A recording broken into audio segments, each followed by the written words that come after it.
Banyak dirigen sudah bagus mendirigir, ya. Cuma yang permasalahan lain adalah analisa, ya.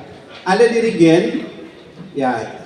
Waktu workshop kalau kan saya bilang ada dua jenis bentuk dalam musik. Ada form of music dan form in music.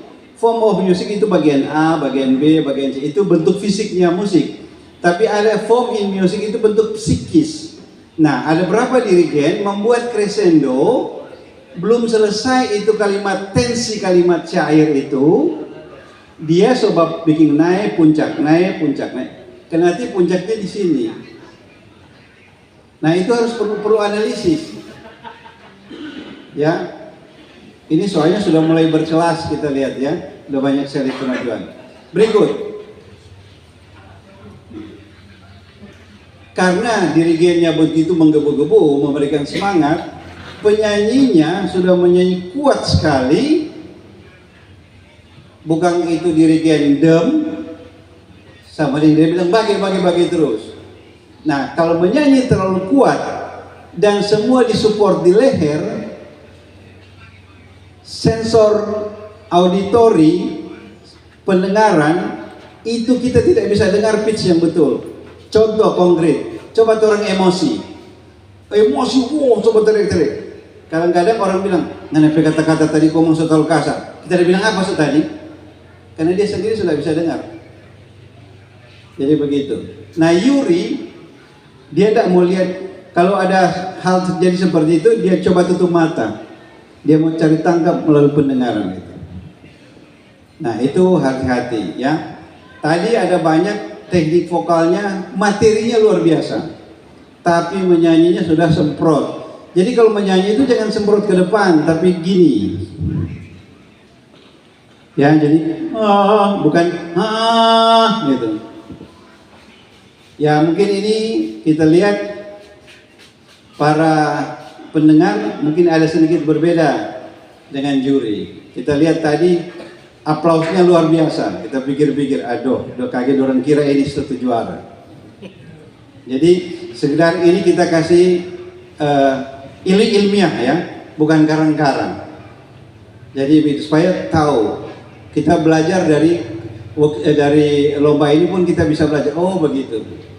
Baru berikut, ada dirigen materinya luar biasa bagus, materi bagus. Penyanyinya pun dirigen meminta apa saja jadi. Cuma kurang tepat memilih lagu yang sesuai karakternya itu penyanyi, sayang. Ya, jadi sebenarnya kalau sebentar kalau ibu dan bapak-bapak dengar ada juara 1, juara 2, juara 3, hampir sudah bisa bedakan itu. Sebenarnya orang top. Cuma strategi-strategi itu harus diperhatikan. Ya, kebetulan saya sering jadi juri tingkat nasional, juga dengan orang juri-juri dari luar negeri, dan sering saya sebagai ketua Dewan Juri berbicara soal begitu-begitu. Nah, jadi analisa, ya, lihat kantus firmusnya di mana. Jangan cuma lihat re rupa tenor 1, seakan-akan itu melodi, ke nanti kantus firmusnya dia kasih beda di tenor 2. Nah, kita lihat ada chord tadi dia hantam, jadi DP melodi itu mana kan, begitu. Ya, jadi dirigen itu kontrol betul. Ya, terus mengenai, nah, ada chord betul-betul menyanyi. Yang dimaksud dengan menyanyi apa sebenarnya? Menyanyi itu seluruh badan rileks, mukanya pun menarik untuk dilihat. Ya. Tapi banyak itu yang tegang sekali. Apalagi penai seperti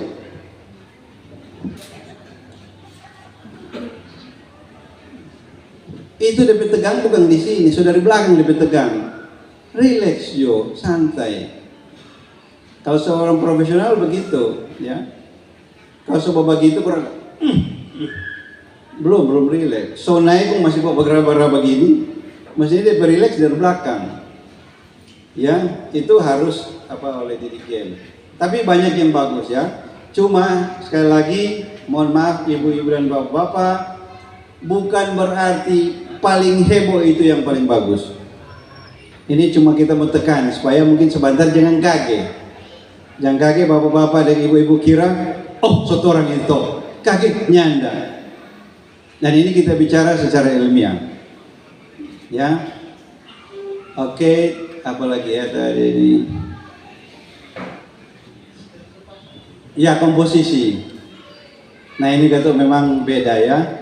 Ada dirigen yang dia memang lahir dari belajar kor, jadi dirigen. Tapi dirigen yang sebenarnya dia harus belajar ilmu musik, belajar komposisi, belajar analisa. Tapi ya lumayan lah, tidak melalui sekolah musik, tapi banyak yang sudah mulai bagus. Tapi tetap satu saat harus belajar komposisi atau analisa. Kalau enggak bisa kasih keluar itu lagu itu. Ya oke. Apalagi tadi posisi menyanyi ya, ada yang begini. Ini bodyguard dari mana ini? Relax saja, santai saja. Nah, baru dirigen kerja kerasnya pada waktu latihan. Kalau ditampil itu dia kurang kode-kode. Kalau dia coba paksa sekali, akan terpancing itu penyanyi. Dan rata-rata orang suka pakai. Nah, tadi ada banyak core yang vokalnya bagus-bagus, tapi nyendak blending. Di dalam paduan suara ada yang disebut blending, ada yang disebut balance. Kalau balance itu keseimbangan suara berdasarkan status dan proporsinya. Umpamanya begini, bukan berarti tenor 1 itu melodi. Kalau tenor itu melodi ada tersimpan di tenor 2 atau di bass 1 atau bass 2, itu harus dikeluarkan dan dia harus kasih menonjol. Nah, itu yang disebut balance. Balance itu bukan berarti sama. Tidak. Dia balance itu berhubungan dengan proporsionalnya. Mana melodi utama, mana melodi pengiring. Seperti begitu. Terus blending itu kalau kita pakai bahasa kampung ya. Kalau orang cari kayu api di kobong, kong dapat itu kayu bercabang-cabang tuh. Nah, cabang itu bagaimana dia mau atur sehingga dia mau jadi satu ikatan yang dapat lurus, karena itu sebenarnya bercabang-cabang. Nah, di situ blending itu bagaimana diatur, dirigen akan atur sehingga dia bunyi homogen. Itu balance dan blending.